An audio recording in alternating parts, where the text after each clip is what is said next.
And what I'm going to do now is I'm going to close off the show with one of these wonderful... Oh, look, I've got another friend request there. I hope you're real, mate. Hope you're real. Okay. I don't think that was a lovely lady. As Ali Lee would say, is she fit, mate? Is she fit? I don't know. She's very healthy. Okay, let's go. Anyway. I'm going to love and leave you. Oh, dear me. I hope that doesn't screw up. I'm going to love and leave you with one of these little wonderful little things. Oh, it might be screwing up. Oh, boy. Okay, anyway, I'll do my best. Anyway, as you can see, it's live, raw and everything, and I have some technical issues here, but it should be fine, I hope. I hope it's fine. Here we go. This is our friend, our hero, Winnie the Pooh.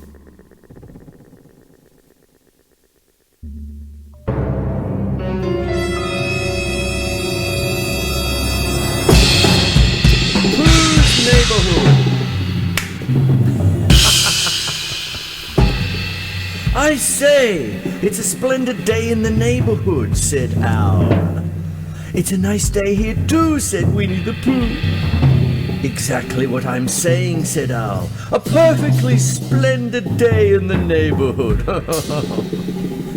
Which neighborhood are we talking about? Asked Pooh.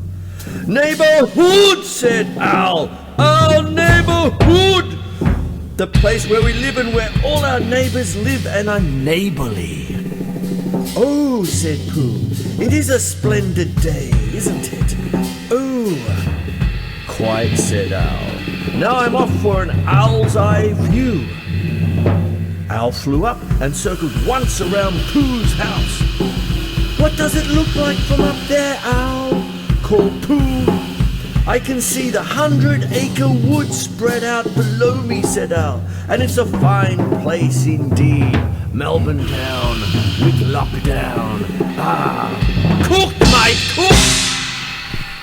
As Owl flew off, Pooh began to think about what it means to live in a neighbourly neighbourhood, with everyone wearing their masks and everyone bitching about AstraZeneca. Hey, cooked, mate, cooked! And he thought perhaps he would bring a neighbourly present to his closest neighbour, Piglet. He took a slab of honey out of his cupboard and tied a nice blue ribbon around it. Then he tucked it comfortably under his arm and stumped on down the path towards Piglet's house. But when he reached his thoughtful spot where Piglet and Pooh usually meet up during lockdown to type shit on Facebook with their phones, it's halfway between his house and Piglet's. Pooh suddenly had a thought. I could take this path straight to Piglet's house, or I could go up the path and around the whole neighborhood, because we don't have our 25k limit anymore. And sooner or later the path would take me to Piglet's house anyway. And that is what he did.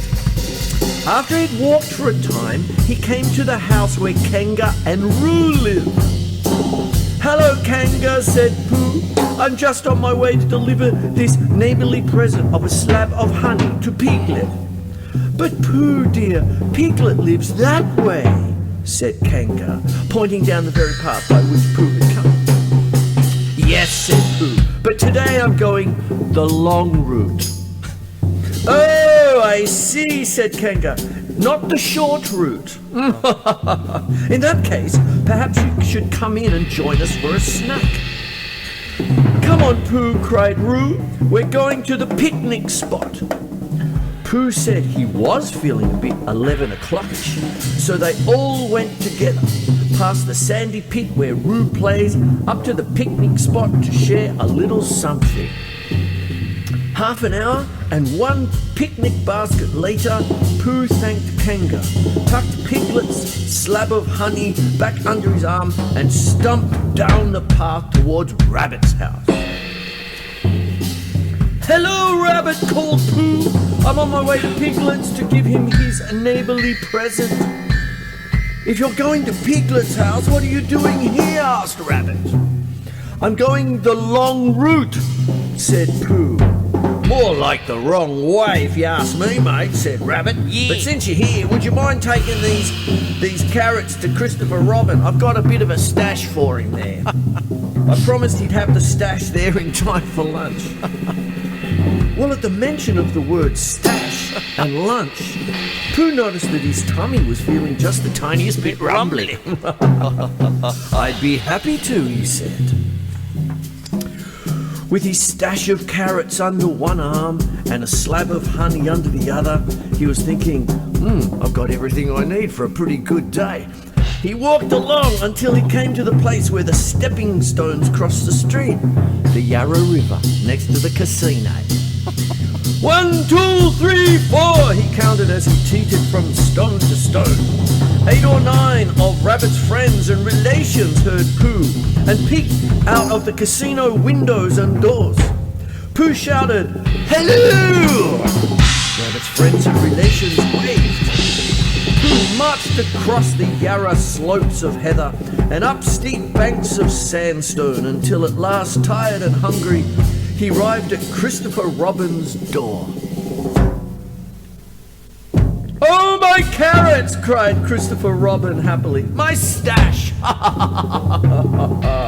Thank you for delivering them."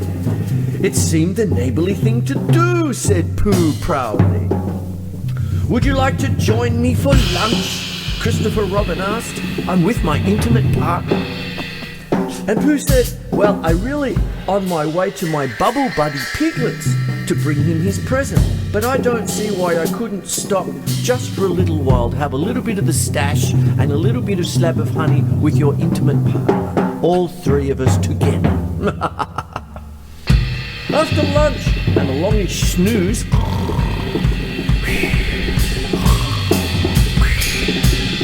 Pooh was back on his way. He walked down the path through the little pine wood and climbed over the gate into Eeyore's gloomy place, which was where Eeyore lived. He climbed over the fence and snuck in because you can still only have 2 visitors per day at your house, even though the lockdown has finished in the neighbourly wood, in the little forest next to the casino. "It's cooked, mate, cooked!" "Hello, Eeyore," said Pooh. "I was just on my way to Piglet's house with his neighbourly present." "Not coming to visit me," said Eeyore. "I didn't think so. I've had such a busy week typing shit on Facebook about AstraZeneca." "Why, only 4 days ago Tigger bounced me on his way to the swimming hole. He thought, you're busy typing shit on Facebook and I don't want to see you anymore. How many visitors can you expect, really?" "Just 2, Eeyore, 2! It's cooked, mate, cooked!" And Pooh, feeling rather badly now, offered Eeyore a nice little lick of from his slab of honey. I'll say that again. And Pooh, feeling rather badly now, offered Eeyore a little lick of honey. Pooh opened the jar, and Eeyore peered in. He looked back up at Pooh, peered in. "Empty," he said. "That's what it looked like to me," said Eeyore. "Oh, bother. Fucking bother." "Oh, we're cooked, mate, cooked." He stumped off glumly, trying to think how he was going to tell Piglet about the neighbourly present Piglet was not going to get. Pooh had almost arrived at the place where the woozle wasn't and was deciding to take the long path around it, just in case the woozle was. But instead, he had a whiz and a wank instead of the woozle wasn't, because the woozle wasn't where the wasn't woozle was. So he had another wank and a whiz. Hey! When he saw Owl flying over. "I've seen our whole neighbourhood today," Pooh told him, "but now I have no neighbourly present left for Piglet." "The bees have been quite busy at the old bee tree lately," said Owl. "It's just next to Government House. Perhaps you can get a fill up there." "That's a good idea, Owl, but it's such a long way," said Pooh. "See, I'm down here next to the casino, and that's all the way up in Spring Street." "Ooh! Come along," said Owl. "We'll take the shortcut through the woods. The one the bears shit in." So they walked together until they came to an open place in the middle of the forest of Melbourne. And in the middle of this place called Melbourne was the old bee tree. Pooh could hear a loud buzzing near the top. Up, up, up he climbed. Go up higher, called Owl, past the bees, to the very top of the tree. Now look all around. What do you see? The 100-acre wood was spread out below him. Oh, neighbourhood of Melbourne, cried Pooh. Our beautiful home, where everyone hangs shit on AstraZeneca and types shit on Facebook. And all the gigs are sold out when two mates turn up. Hey! That's the owl's eye view, said Owl grandly. Oh, I can see poor Piglet out sweeping his walk, said Pooh. Looks like he could use some company. Yeah. So Pooh filled the slab of honey pot once more, and he and Al went to Piglet's house for supper because he was his bubble buddy. The end.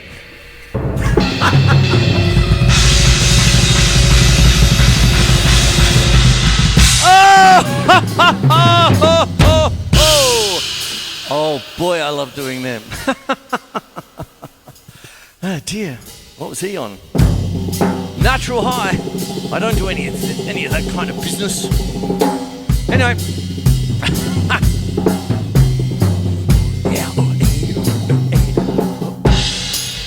Hey.